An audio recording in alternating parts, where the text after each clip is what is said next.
의 심장부인 미래전략실 수뇌부를 소환한 특검이 이재용 부회장을 정조준하고 있습니다. 네, 수뇌부에 대한 구속영장 청구 가능성을 시사한 특검은 이재용 부회장도 곧 소환 조사하기로 했습니다. 좀 더 자세한 내용은 산업부 조정현 기자와 나눠보겠습니다. 예.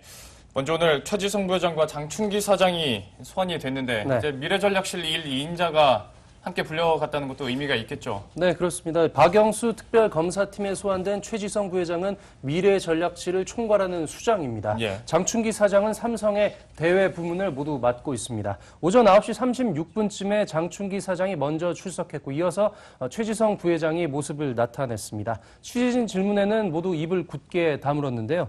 다소 편치 않은 심기를 내보이기도 했던 최지성 부회장의 경우에는 조사실로 향하는 과정에선 취재진과 가벼운 몸싸움이 빚어지기도 했습니다.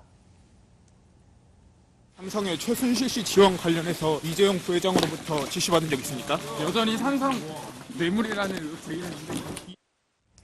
네, 최 부회장과 장 사장이 그 과정에서 깊숙이 좀 연관이 되어 있다라는 의혹도 받고 있는데, 자, 이런 가운데 구속영장 가능성도 좀 거론이 되고 있죠. 네, 특검이 구속영장 청구 가능성을 배제하지 않았습니다. 특검 대변인 이규철 특검부는 브리핑을 통해서 원론적으로 구속영장 청구 가능성이 있다고 밝혔습니다. 최 부회장과 장 사장의 사법 처리는 거의 굳어져 가는 분위기입니다. 사법 처리 대상이 한 명이 될지 두 명이 다 될지가 관건인 상황입니다. 예. 그리고 결국 특검의 목표는 이재용 부회장이지 않을까 싶은데요. 좀 이재용 부회장 소환에 대해서 어떻게 전망이 되고 있는 게 있나요? 네, 일각에서는 모레 수요일에 특검이 이 부회장을 소환할 것이라는 전망이 나오기도 했습니다. 예. 다만 특검은 브리핑에서 구체적인 소환 일정은 잡혀있지 않다고 밝혔습니다. 특검 안팎에서는 이르면 이번 주 안에 이 부회장이 소환 조사를 받을 걸로 보고 있습니다.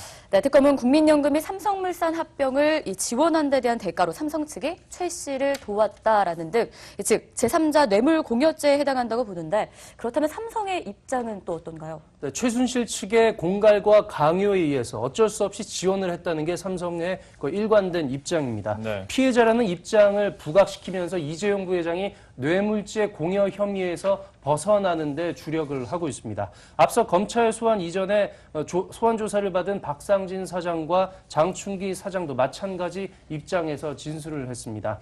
지난달 6일 이재용 부회장의 국정조사 청문회 증언입니다.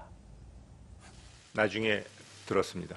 알면서 최순실 지원을 위한 우회 통로를 이용한 건 아닙니까? 나중에 물어보니까 어쩔 수 없었던 사정이 있었다고 들었습니다.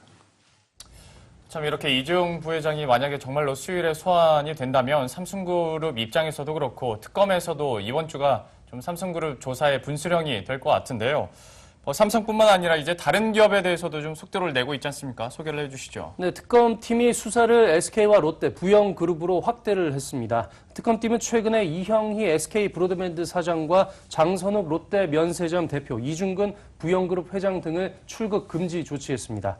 SK는 자금 출연 대가로 최태원 회장이 사면을 받은 그런 대가를 받은 게 아니냐는 의심을 받고 있고, 롯데는 면세점 선정 과정에서 의혹이 있습니다. 부영그룹의 경우에는 이 세무조사에서 제외되는 그런 무마를 했다는 의혹을 받고 있는 상황입니다. 네, 이렇게 해서 특검 수사와 관련된 내용들 전해드렸습니다. 지금까지 산업부 조정현 기자와 함께했습니다. 수고하셨습니다.